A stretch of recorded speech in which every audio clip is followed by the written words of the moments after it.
Hello, I'm Frank Stanishi of Open Forum, Candid, Frank, and Live. Welcome to the Spanglish World Network on Zingo TV, channel 250. Please remember to download the Zingo TV app at the respective app stores for iOS and Android devices. While you download, make sure you rate and leave a comment.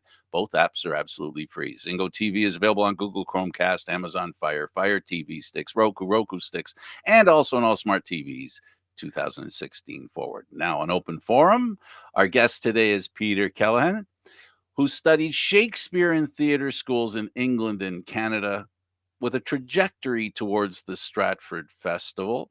For over 30 years, the steadily working actor has had a long list of classic TV comedies, movies, documentaries. Peter Keleghan has been called the funniest man in television, winning the 2009 ACTRA Award of Excellence.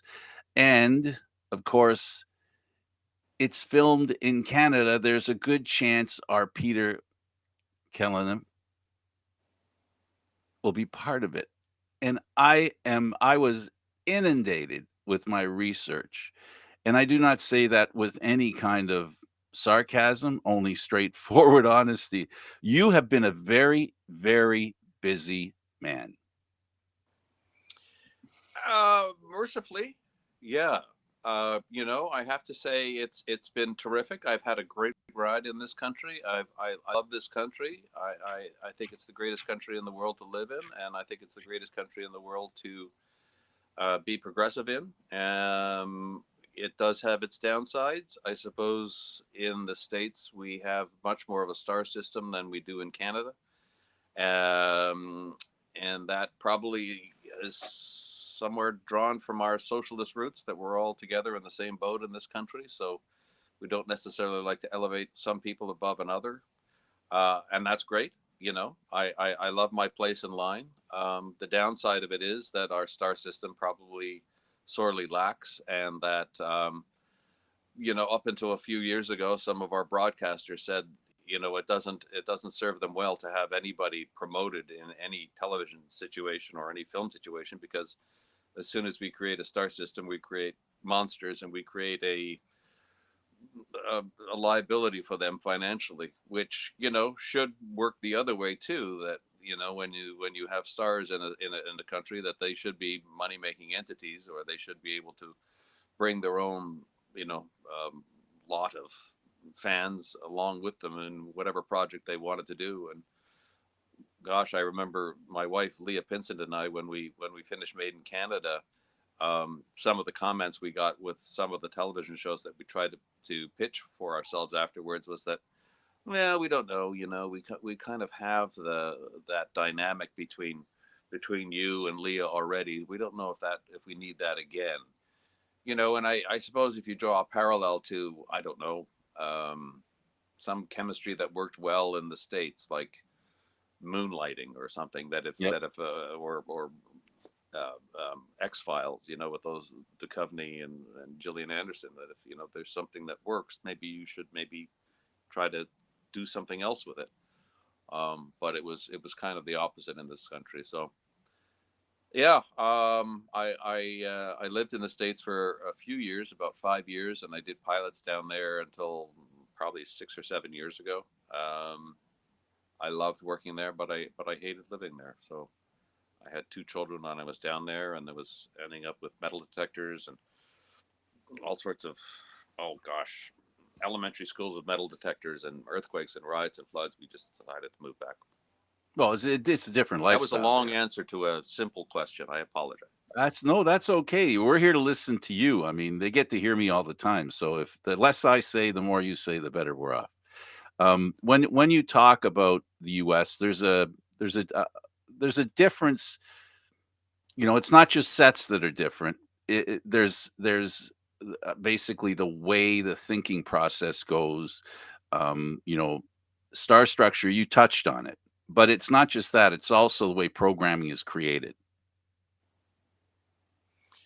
Yeah, I think especially recently in this country, BIPOC is very much featured in who and what we are and what we see on our screens these days, and rightly so. They've been underrepresented for the longest time.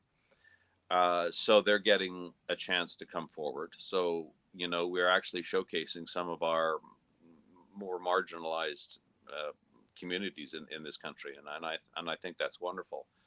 Um, and especially also with women in this industry, and directors and writers and actors, et cetera, et cetera. And then, you know, we see some of that in the United States as well, and also rightfully so. But I think the inclination and with any movement of this kind is that the pendulum is going to swing very far in that direction and then come back somewhere in the middle, so that, you know, there are people like me out there, 60 something white guys, that do want entertainment, do want to see themselves represented on TV screens, but we need to step up and to pay attention to these people at this point. Obviously, they're big parts of our community. Uh, in the United States, I think it's for my money, it's much more. I've always called it fast food culture. It's cheap, it's addictive, but it's lowest common denominator. So it will appeal to a broad spectrum of people, but generally, it's not going to elevate you into celebrating diversity or anything like that. It's just going to appeal to Kardashian fans or whatever that I don't necessarily appreciate, and that's why I like what we do in this country better, because stuff tends to be a little bit smarter here, and they do, you know, they do love Canadian actors down in the States, you know, and it's very obvious with everybody that we've had down there, from Mike Myers, John Candy, Jim Carrey, Catherine O'Hara, all of us that have had some sort of profile down there. We're much more diverse. We tend to be stronger performers, you know, rather than just personas that we can actually um, encompass a character rather than just portray themselves in a almost a reality type situation. You know, reality shows are a big part of mainstream television now and culture, Yeah, I which think personally I don't quite get. But I think part of it also is that Canadians, and even, you know, there's a lot of English actors that are getting a lot of popularity, as well as Australians in the past. It might have to do with the fact that I'll include myself in that group, being Canadian, that we see America like they don't. And mm, I think part of the knowledge that an actor needs or a comedian needs is a better understanding of the complete United States, an open sort of concept to what's going on there, which affords comedians to be funnier, actors to be more deep, and singers to be more open to the kind of music that is more mass culture driven, as opposed to, you know, what I call polarity driven yeah, success. yeah. Add to that, I think that's very true. But add to that too political correctness.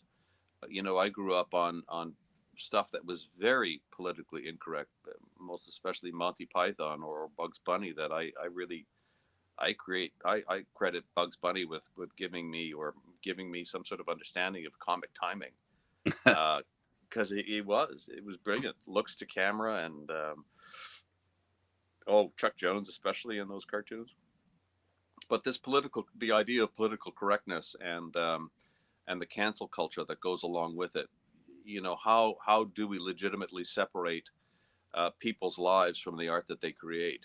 How did Woody Allen get away with loving a 17-year-old Mariel Hemingway in one of his movies, and it not really showing up on our radar? And JFK being protected from his womanizing, but now it's a completely different situation. It's certainly a learning curve, and I think it's a valuable one, and I think the Me Too movement is on the absolute right track, and carry on down that road fast and furious. But we have to have some kind of um, understanding of policing it properly, so that the baby doesn't get thrown out with the bathwater. And I don't know, I don't know from whence that comes. I have a sneaking suspicion that I think most people will point at social media and their part in Oh, turning something that, like, Hillary Clinton being running a pizza plate that's also a pedophile, and all of this kind of stuff that is so easy for, especially foreign interests during election years, to infiltrate and to propagate, and yet it being picked up by social media allows it some kind of credibility, and enough credibility that people actually buy into this stuff.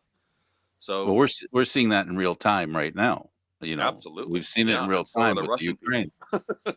We're seeing it in real time where there's talk about, germ warfare, and there's the problem is, and to your point, I guess, is that it's not even strange bedfellows anymore. The enemy of my enemy is not necessarily my friend, but people seem to think that old strategy works. Now it's strictly, it's self purpose is always the thing that's involved, and we see it going into politics. I don't mind talking about politics, but I want to talk about you, the man, and the way you've entertained the world, and we can use that as an example as well, because you're a guy who, as a young man, uh, had a pilot's license at 15 years old. You saw yourself as a pilot. You literally had to reinvent yourself because you felt that you really didn't have chemistry and physics as a strength. Speak to we have to change. We have to make changes in our life. How difficult was it for you to first accept that the fact that that dream may not be a good one for you long term, and how you switched things? It was probably easier for me to do it than it was for my family to understand it. My father is old Polish stock, first generation Canadian, survivor of World War II. Got separated from his parents, made a life in the, got an education in essentially science, engineering, aircraft, TV, technical stuff. And when I came along, I was a complete anomaly that that I could possibly end up making or trying to make a living for myself on the stage or in front of a camera. And in fact, my parents at that point, being very insular, being very sort of head down, nervous, first generation immigrants, had no idea what to do with me. But to their credit, tried to understand where I was going, and that there was no way I was going to become a pilot. I was a pilot, but I was a private pilot, and I wasn't going to get into the airlines because you needed strong chemistry, math, and physics. Tried to make up for failing high school in that, and in summer school, and failed summer school. So it all sort of added up, and really, as a shy kid, which I really was in high school, I started getting into theater. I started being a performer, because, as I said many times, that you could hide behind a character. It wasn't necessarily you that you were portraying. You weren't the vulnerable one that people were looking at. It was some other creation of a writer, and the magic of theater and television that could create somebody that wasn't that you didn't that couldn't jeopardize your sensitivity or your shyness in my case. So that's how I got into it, and it was a huge learning curve, for many reasons. I went to many theater schools that, after 2 years of a college in Montreal at a professional theater program, they said, maybe you should think about doing something else. You're not necessarily made out to be an actor. And so, went from place to place, and I started learning and learning and learning, and eventually found myself in, also more of comedy, I guess, the comedy world of Second City, as opposed to any kind of classical theater, where I was aiming to be, because I thought it was the pinnacle of uh,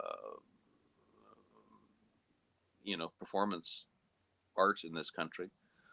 But I found, in going to the Stratford Music Festival and the Shaw Festival, that it was a very different situation, and the details of which you could read about in my memoirs someday. That I'm in the middle of writing them now, but there was a lot of dirt there that got me out of it pretty quickly. So I got into Second City, and from Second City I got into Steve Smith, and he was starting a show called the Comedy Mill at the time. Yep.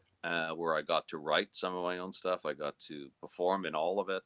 And as he said, give me enough money to make a TV show, but not enough to care about what I'm doing, which was golden for all of us because, it was not only in the, what was this? This was mid 80s, I suppose. It was, infancy for myself, Mag Ruffman, Linda Cash that rounded out the cast, but we could sink our teeth into writing and performing without having the fear of too much exposure to kill us outright or to damage our reputation with making mistakes on as we went along. So yeah, we made our mistakes, but we also cut our teeth and we learned a hell of a lot. It was by no means an SCTV. There were some shining moments, but we had the greatest time for 3 or 4 years doing that show. This was in And with London, all right? of the genesis, sorry, This was in London, right? no, the comedy mo with Steve Smith. Steve Smith was the Red Green. Yeah, yeah, okay. So I've skipped ahead now to when I got back from London, England, from theatre school to bypassing Sean Stratford that I described briefly, and now I'm into my first television experience in I was Canada, which referring was back with to London, Ontario's second city when you were there. Oak Sherry. Yes, of course. That's I Yeah, that confused you. I was that was apologize. that was a main stage. That was a touring company. Um, the touring company, the national touring company, was a farm team for London Second City, which no longer exists, and London Second City was a farm team for main stage Toronto Second City. Off Um, Broadway-ish. yeah, but that's London Second City is where I met my best friend Pat McKenna. We've remained very close friends to this day, and we share a lot of sense of humor. I must say, You more than we get cut your along teeth well. there. There was a Yeah, lot of emotional connections you made, a lot of friends you made there that long lasting. yeah, and I learned a lot. I learned a lot about what works and what doesn't work, and how far I can get away with whatever characters I was doing. You know, at the same time, I also learned that I didn't have the Pat McKenna, Colin Mockery improv gene. I'm a better prepared actor than I am an improv actor. That was learned there too, and And that's more good. of a I mean, straight man. And that's not easy to do because the emotions displayed have to be subtle. yeah. There's more of a subtlety Um, to it. I, with any comedy, I've always prided myself in, and again, going back to even Bugs Bunny, it's just him doing stuff with a straight face. It's just you take it seriously, and if you could suspend belief in a character like I did on the newsroom, which was a profoundly stupid anchorman, if I could make the audience believe that I was actually serious about saying something that I did or doing something that I did for a few seconds, and people believed that there was enough earnestness in what I was saying that they could believe me for a few seconds before saying, "What did he just say?" Then I've done my job. Yeah, you So like that pause I've before laughter. I've never been, I've never subscribed to, that sort of, I don't know how to describe it better than overt clownishness that breaks out of the reality of what it could possibly be. Because I think as soon as the reality is broken, you really can't. You're only then as good as the next joke that comes up, as opposed to a scenic progression of the character's dialogue, etc. So you have to believe what's going on, and if it happens to be funny, great. Yeah, If that you makes sense. speak very highly of delivery. Delivery is very important. Yeah, and sometimes very, very difficult to play a straight man because I've been known to be a good bit of a giggler. I heard that, and I was going to ask you about that in particular because you could end up being the audience because you're the straight man. It's counterintuitive, right? It's more important for you Yeah, not I to mean, laugh. you find yourself, getting standing outside of the character and listening to what this person is telling you. For instance, A good example would be the newsroom and Ken Finkelman and I. And there's one particular scene where he's admonishing me, Jim Walcott, for me thinking that a woman's decision should be between her for abortion should be between a woman, her doctor, and her dog. And I thought she said dog, and she said, "How would you possibly think that she said dog? It's God, it's not dog." And we couldn't do it. We couldn't do it. An hour and a half later of a camera, spinning back and forth the way you remember that newsroom camera was. We eventually had to give up, and when you look at it now, it's singles on Ken and singles of me, and he's looking at a spot on the wall, and then he goes away, and I look at the spot on the wall. So yeah, it's and that kind of tension is so exciting when you feel that sort of bubbling up of inertia, and if you can get it right, that it's going to be fantastic. To his credit, he wrote it that way. Let's talk about some of your favorite parts. I mean, I honestly, and I meant it sincerely for the viewers out there, that I could spend 10 minutes right now listing all your credits. Um, as an actor, and the parts that you've played being Canadian, one thing you said you're proud of being Canadian. I know you are. I know that from the research that I've done. And I know also you respect the fact that as a Canadian, you have to work twice as hard for half For as half the much. money. Yeah, and that's a true statement about Canadians, period. We seem to be, as a people, easier to satisfy, which might go towards why Americans like using Canadians because we have low expectations. But to your to your to your way of thinking, how do you decide? Because I don't know that you make a decision on what part you're gonna play, because if I wanna know what's going on television or in Canadian movies, I just have to look at your page and see what movies and TV shows are going on. Do you ever do you how come you have this endless energy to keep churning out whatever character you can do on any show on any given day?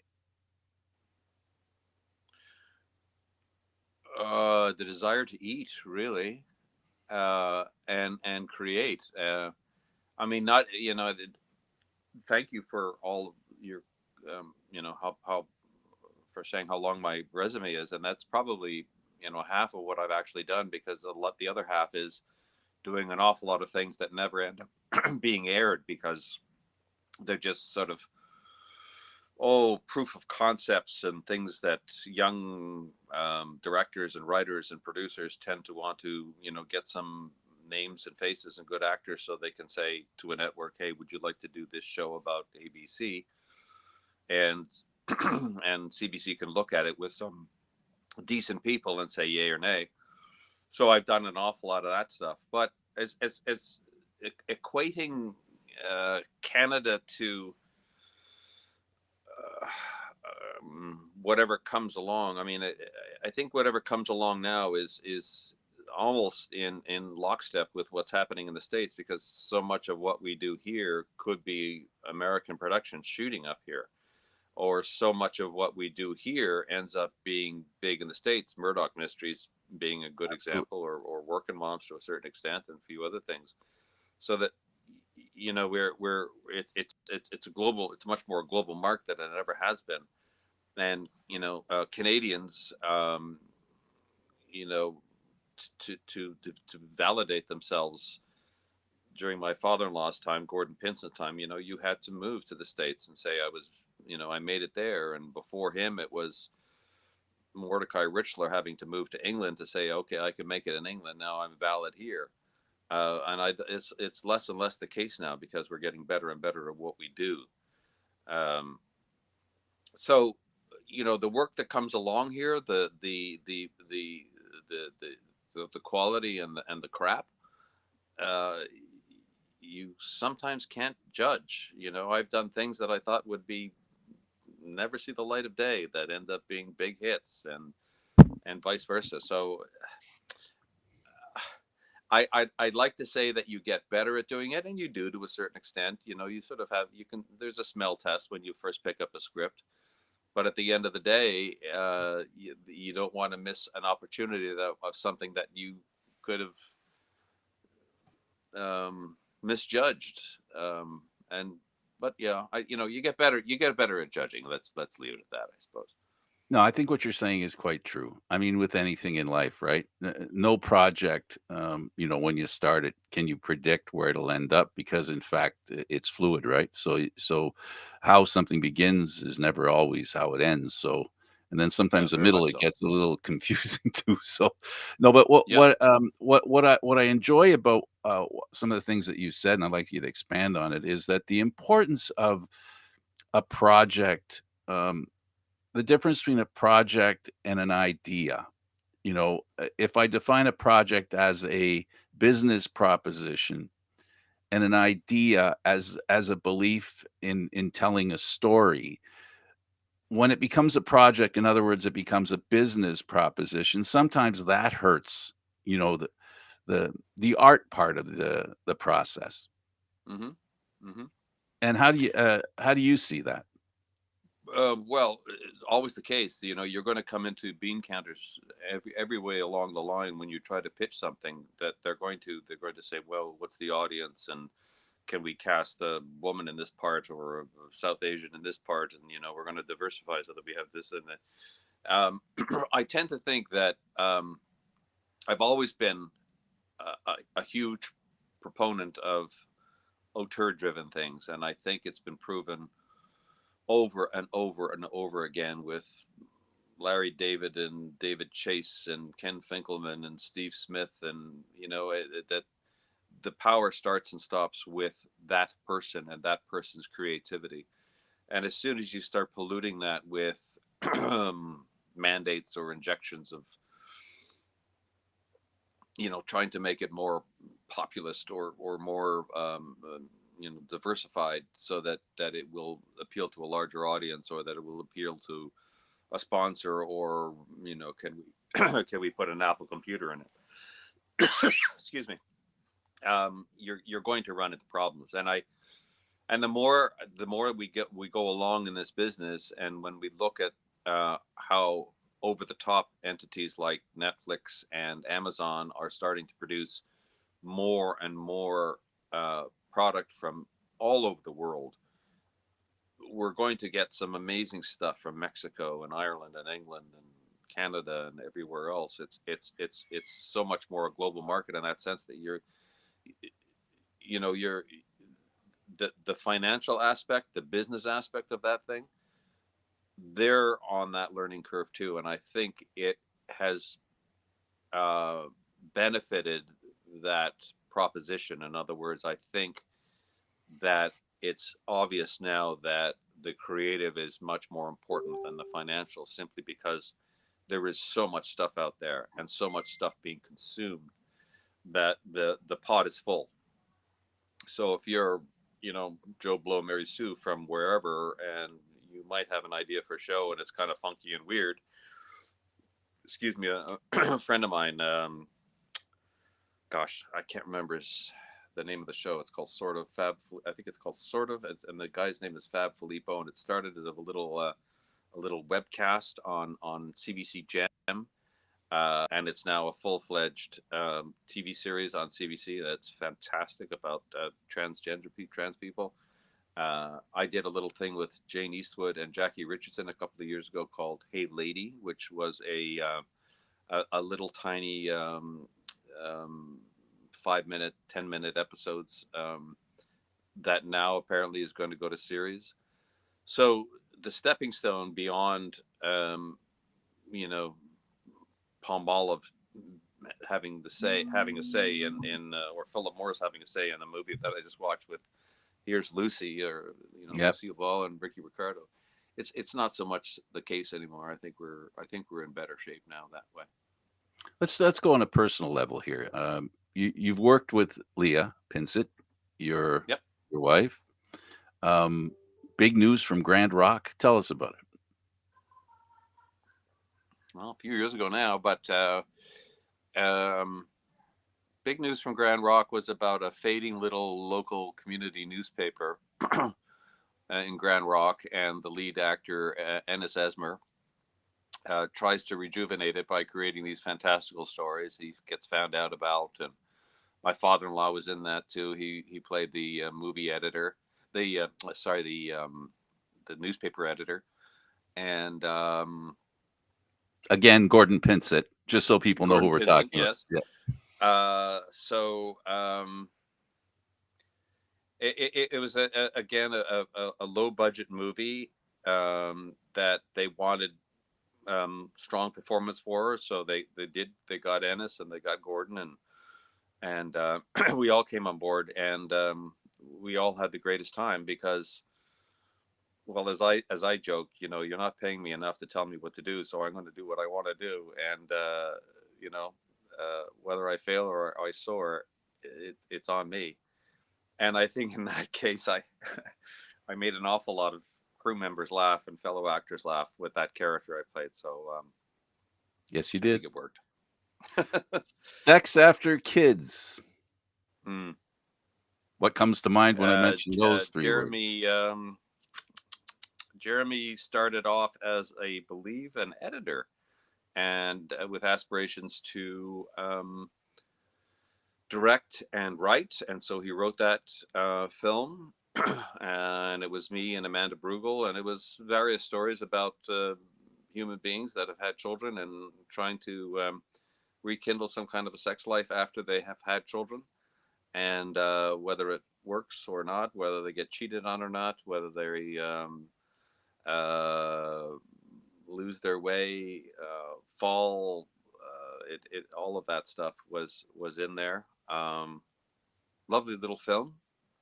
Um, Again, I think it was a Canadian film with an awful lot of uh, good people in it, good writing, good reviews, but one of those things where Canadian films are really struggling on Canadian screens right now, mainly because um, hmm, a lot of reasons. When you look at a little microcosm like Quebec, they produce amazing films, and their ratings numbers, their culture supports their film and television and theater much more so than the totality of the rest of this country does for anything that we produce. So, we're in an awkward position of being an awful lot like the Americans. And if you can go and see a superhero movie with Robert Pattinson, and rather than go to see a Canadian movie that has much more, much more intelligent, probably much more uh, thought provoking, and has social commentary much more than any kind of American stuff does, you're probably not going to go because you either don't know about it or you don't know people in it. So it's just you put it out, you put it out, you put it out, and to an awful lot of people's credit, they're really trying hard to create a different business model for our film, especially to be seen by Canadians. There's a great organization called Real Canada that does Canadian National Film Day, and they go across the country every April, and they show a free Canadian movie to high schools, to ESL classes, new immigrants, and in a really, I wouldn't say covert, but a very nurturing way, teach people how important and how much we need to respect what we do in this country in film and television because it reflects us. And so every year they provide free films to schools. I and myself and a bunch of other people, Paul Gross and many others have gone on tours and show up at high schools and various theaters and talk about what we've done and who we are, and we really get a lot of traction out of that. So all of that movement is there, all of it is happening. It's going to take time. And the reason it's important is because it's much easier to import than it is to create. It is. I mean, the business model is much more profitable for large theaters and especially private networks to buy American stuff. Global TV is a prime example of that. That they, they're very hesitant to produce anything Canadian because they don't make that much money in it anymore, and all public networks are suffering now because of Netflix and all the private streamers. So they're looking for the best business model. So it's this evolving ooze of stuff that we're all trying to make sense of and to move forward in. At the same time, we're not working with being hamstrung by a bunch of bureaucrats like we were in the 60s and 70s that said, it has to be stamped Canada. You need a little icon of a beaver in every frame. It doesn't happen that way anymore. It's just a sensibility and a and an and a, and a, an affection for who and what we are and our subtle differences in this country that just needs to be incorporated, and that happens organically by hiring Canadian actors, writers, and producers to produce this stuff. We're seeing a lot of the other one of the shows you're in, Working Moms. The writing in that show has improved drastically in the short time that it's been on the air, 2 years from the first episodes, which I watched. I really liked the show, and the writing's getting more. You were talking about growth as a parent. In one episode which you're in, the mother finds out her son's gay by accident, and she plays it. The character plays it off much like what we're talking about. More of a straight face, right? And the writing is what I find Canadians can do really well. And I don't think Canadians get it. Canadian writers and actors who write and people who do stuff like that direct. We have local people in Toronto that do some great work, are finally being given an opportunity. Isn't it just about exposure and trust? Yeah, and again, that auteur situation comes into it. Working Moms is very much Catherine Reitman's baby, and the buck starts and stops with her. So if she makes a decision that this is what she wants, not only in the writing, but then in the filming and then the directing, and then finally in the editing, generally speaking, she gets her way. And the more that happens, even though it might not be as good as The Sopranos or Ah, Larry David oh my. comedy, it has integrity, and that integrity is the nub that's going to spur things on. So the more network executives realize that and nurture that, the better off we're going to be. And Eh, I think you're right. I think it did improve, and I think they learned, and we all learned together, and we also found out from what the public was saying, what the audience was saying, and from what critics were saying. This was representing middle class white women with good jobs. It's not really representing everyone else that we want to be representing, which is marginalized people or people of color or gays or all that. And it's morphed. They figured out, along the way how they wanted to do it, and it became a big hit. And same thing with Kim's Convenience and Schitt's Creek and everything else. Schitt's Creek, I think, absolutely. being a prime example of things getting much better as it went along. At the beginning, I always thought it was kind of a one joke, this rich family fish out of water story and crazy things that happen in a small town. And then, but it got bigger and bigger and bigger. It found its footing, and won virtually every award in the book. Absolutely. And I think one of the benefits of I don't know, is there a benefit to the pandemic? People binge watch stuff, and that I think that show primarily more than any other show benefited from that. People searching for good programming, and there's a lot of great Canadian programming historically and thoughtful stuff. I liked a show that you did, but it didn't get traction. I guess maybe because we're too nice in Canada. Afghanada. I found that to be very, very interesting, and I know you have to kind of follow the news, and you gotta try a little harder to understand the subtleties of the humor, and also replace the actual what you're looking at with what it represents, not what it is. It's it's Mm-hmm. it's it's a it's a hard sell, but it came Yeah. across well. Speak to that experience. Oh gosh, Frank, that was such a long time ago. I I it realize. was radio. I'm sorry. I remember liking it. I remember loving the people that I was involved with. But again, it was CBC Radio, which oh, it's morphed into something very different now. That whole radio drama experience that had an ignominious end, I think. Uh, we were celebrating. Oh gosh, I hesitate to give you the details because they're a little foggy in my head. But it was something like 100 years Understandable. of CBC radio, and they had a budget of about $500 to put this thing on at the Glenn Gould studio, and it was me and some people from the Frantics and a few other people that had done a lot of radio drama, and we were there to celebrate huge accomplishment by CBC Radio, and I think mainly because so many people have turned off of that medium, except for I guess podcasts now, which are have become huge and in some ways a lot like radio drama. So it may reinvent itself at some point, but it was unfortunate that whole device has gone by the wayside.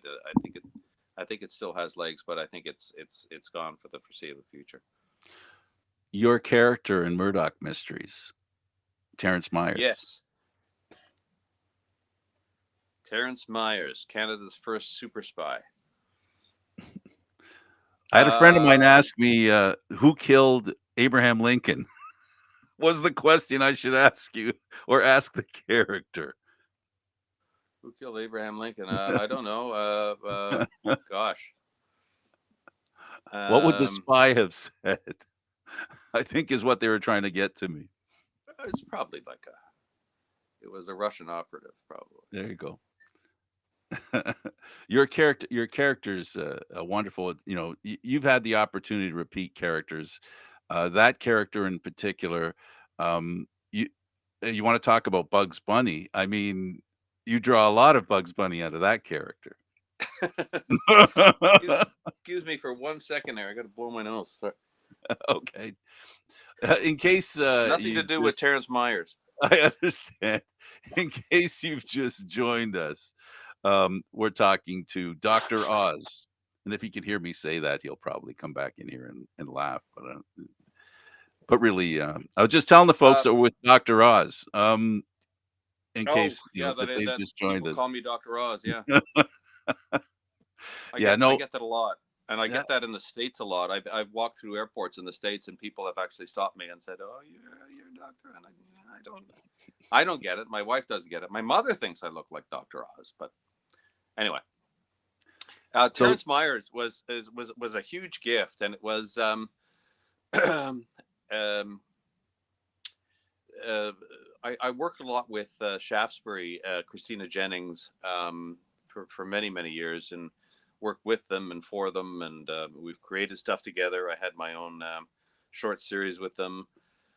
We've always had this great relationship, and Christina Jennings, to her credit, is just this just a wonderful stalwart entity of the business and so supportive in so many ways and helping women directors and all sorts of projects that she just takes under her wing and she fights her way through all the bureaucracy to get done. She's a force of nature and to her credit, she had Murdoch Mystery start. I think there was a different Peter Outerbridge, I think, was the original Murdoch, and then it went from MOW to a series, and then Yannick was cast in the series. And then in the very first season, I appear um, as a kind of I think a kind of a foil to Yannick's character because he's very sort of down to earth procedural cop on the streets on the beat in Toronto, and I was sort of a high flying intrigue, James Bond kind of character from the Canadian government that was either good or was bad, depending on what day it was, and would lie or would not lie, depending on who you believed, and et cetera, et cetera. So it brought a lot of, I guess, sort of unprovincial Toronto to Toronto, if that makes any sense, in 1900. Absolutely. And so, so much fun to do. Yannick and I have been friends for, I want to say, 30 years, 35 years. Um, and gosh, it's on season 15 now, and it still has all of these legs. I mean, it's huge in Japan, it's huge in France, it's doing well worldwide, and such a great Canadian success story. Very, very proud of that. It's Again, we're talking writing. It's great writing because there isn't much flamboyance that you're accustomed to with U.S. television. There's no car explosions. The Yeah, and it, it's a period piece. I guess it's a kind of absolutely. a Sherlock Holmes in the turn of century Toronto, with nice old costumes and horses, and it's a slower pace, and it's kinder, friendlier, and gentler, and you can watch it with the whole family as opposed to looking away on shows like Ozark or whatever. So it's different in that way. It's got that niche um, sensibility to it, and people that love it are absolutely rabid about it. It has a huge following.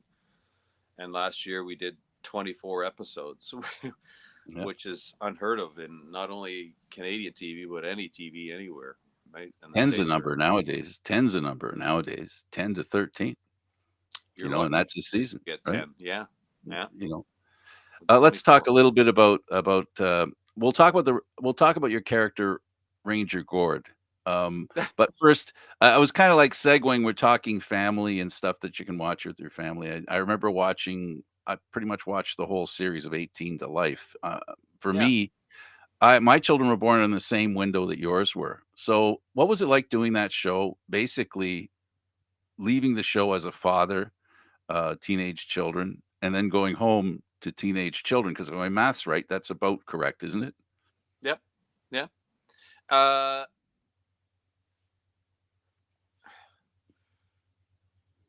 I again, that character that I played, Ben Bello, was very right wing, very button down kind of guy, Absolutely. which is not necessarily who I am, except for maybe the hair. But yeah, my relationship with my kids was very much more liberal than Ben's was with his family. Certainly not as strict, certainly not as rigid, certainly not as conservative as he was. So. Um, I will tell you a funny story about the very first time that my little girl, Shauna, well, little girl, she's 30 now and she's going to be a doctor in a few months. But anyway, we were sitting down and we were watching one of the first shows I did in Toronto, which was Goosebumps, an episode of Mhm. Goosebumps. She was very small at the time. She must have been 5, 7 years old, probably five. And we were sitting there, we were watching, and I didn't tell her I was on, and she didn't quite understand what I did for a living. But all of a sudden, I came on TV, and I was the father of these other two kids, and these two kids were being terrorized by lawn gnomes that came alive at night when the moon shone on them. The lawn gnomes became very angry and aggressive, and they started ripping up lawns, and then the kids got blamed for it. And I was very angry at my children for doing this damage, and calling them ridiculous that these lawn gnomes were coming to life, that it was couldn't possibly be true, etc., etc. Anyway, that's the story, and I'm sitting there with my daughter, and she's looking at it, and then she didn't take her eyes off the screen, and very sort of nonplussed with the whole thing, just sort of watching and watching, and the show was over, and I'm sitting there waiting for some sort of reaction, and I'm not getting anything. I looked over and I said, "So, Shauna, like, what did you think?" She said, "Dad, when your little girl said that she saw the lawn gnomes coming to life, why didn't you believe her?" And I thought, how amazing, that she totally, she's totally suspended that this is Dad here, but there was another Dad there that I could possibly be, and that had this other little girl, and that other little girl was being traumatized by lawn gnomes, and it was fantastic. So, uh, what was the original question? The original question was the effect that, being a parent and then 18 eventually to life. becoming a Yeah. parent and having it relate to life. What ho do you use that in any way? I understand the character was I totally understand the character. totally different than you are. We discussed, your political angles before the show, so I understand, and I know the show. I watched 18 to Life with my children, by the way, about the same age as yours. And that, you're playing a different character. Do you get anything from being a parent? Is it, and you gave me an answer. You actually gave me an answer. You switched the program, but the idea is there, is that you can play for your children. There are many an actor in the world today who want to be in a Disney movie, not because they want to be in a Disney movie. They want to be in a movie their kids care about and want to Yeah, yeah, yeah. watch. Right? Of And course. that's Yeah, the of course. question. That's the question that I was asking. And you Yeah. answered it beautifully. Yeah, you answered it beautifully. The Red Green Well, Show. I did, what time was when, I did a lot of animation, and a lot of the cartoons that I did, my kids absolutely loved Ruby Gloom and Willa's Wildlife and a bunch of other things. So yeah, that Goosebumps and a few other Yes. kids shows. I did one other. Oh, it was Cheaper by the Dozen 2 with Steve Martin and a few other people, and I was cast as the guy that rents them out the cottage. Uh, uh, and my kids at the time were really interested in becoming actors, and I thought, okay, there are many other things you can do, and I wasn't going to push them away from it. I wasn't going to influence them, except for the fact that I was doing it, and they liked what they saw as far as the parties and the awards shows and all that kind of stuff, and then the glamour and what they perceived to be a kind of a privileged life. So I decided that on this movie, where they were 8 and 10, maybe a little younger, maybe 7 and 10 or something, somewhere around there, that I would get them little parts as extras on the film. And it was up in I want to say Balls Falls in the Kawarthas, something like that. And it was a day that was about 95 degrees and about 100% humidity. And they were in the sun from about 9 a.m. to 6 p.m. doing egg on the spoon races, etc., etc. And they thought, oh, yes, I thank you, Dad, for getting me this part. And at the end of that day, with their $120 check or whatever it was, I did the right thing. they were totally uh, they were totally out of it at that point, and I thought, perfect, the, perfect. the this the subtlety of that parental act. Mm. Ranger Gord. There's not a. I don't think there's a roll of duct tape that doesn't know who Ranger Gord is. Again, that came from Steve Smith. It came from the original show that we did, which was the Comedy Mill, and there was a sketch with the Akalas, like Boy Scout Akalas, and Ranger Gord was actually Akela Gord, very officious, very lonely forest Cub Scout leader.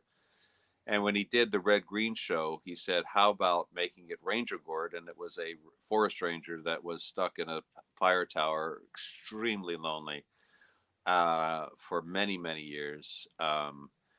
Very officious, um, um, very dedicated, uh, and some really amazing writing. And again, very, very hard to do sometimes, because if you look at Steve Smith when you shouldn't look at Steve Smith, and he has these poppy eyes and he's listening to what you're saying, you're gone. It's impossible to not laugh and work with Steve Smith. Um, it helped a little bit, I suppose, when we came in from the forest where we used to. There was gosh, I think it was Port Carling or something. There was an abandoned fire tower that we used to shoot at every summer, and we eventually had to go into the CBC studios where they built a fire tower, and then there was a live audience. And I'm not a big fan of live audiences, because I find that if you're afraid to make a mistake, if you're just performing, if you're trying to just get it done for 200 people, you're missing out on doing it really well for a few thousand people or 100,000 people on the audience. And so if you mess up a take, you're disappointing an immediate audience, which puts a lot more pressure on you to get it right the next time, and your cast members and the camera people. Anyway, that aside, we had a live audience, which made you make sure you didn't crack up as much as you did. It was it was just as much fun to do the show, but maybe slightly less laughing with each other. This is fantastic. There were a couple of other things. We might have to hook up with you again that we didn't have a chance to talk about. Okay. Lloyd Braun, the Seinfeld episode, the fact that you were in Street Legal and you talked about being an extra. I was an extra in that show. I had a mustache, so they put me as a cop.